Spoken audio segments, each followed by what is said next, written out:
This is our third video on the historical overview of transition. We're shifting topics next. We're moving into some pieces of legislation that support career technical education and general education. So you can see that the star has moved to the second column, and we'll talk about for sure the pieces that we want to make sure that are bringing to light in terms of what you need to know for this class. The School to Work Opportunities Act of 1994, No Child Left Behind in 2001, Higher Education Opportunity Act of 2008, and the Every Student Succeeds Act of 2015. Once again, there are several important pieces of legislation that have led to where we are today in terms of the rights and things that support services for individuals with disabilities. And it's not important that you remember every single thing, once again, just to reiterate. So don't be overwhelmed by all of these laws. You'll see that these school-related legislation pieces are going to be divided first into career technology, or CTE, career technology education legislation, and general education legislation. So we'll talk about these two things first, and then we'll move into specific special education laws next.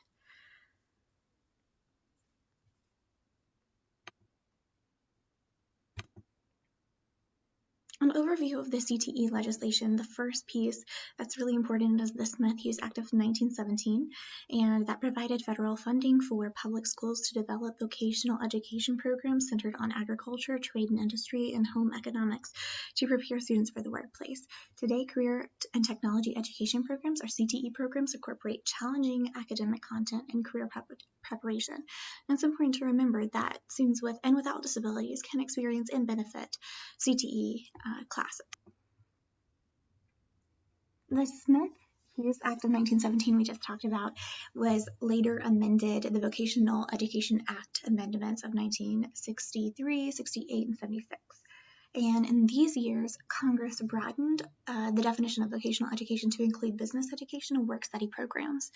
And special populations were included in vocational training opportunities. Persons with academic or social challenges that prevented them from being successful in the vocational programs were later included. Also, 10% of the federal vocational education funds were set aside for students with disabilities, specifically by 1968.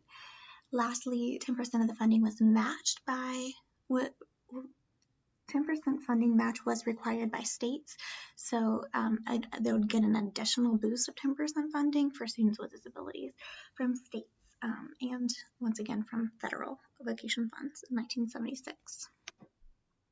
So in the coattails of the amendments of the Smith-Hughes Act of 1917 and those amendments that lasted over decades of 60s into the 70s, and now we're moving into the early 80s till 2006.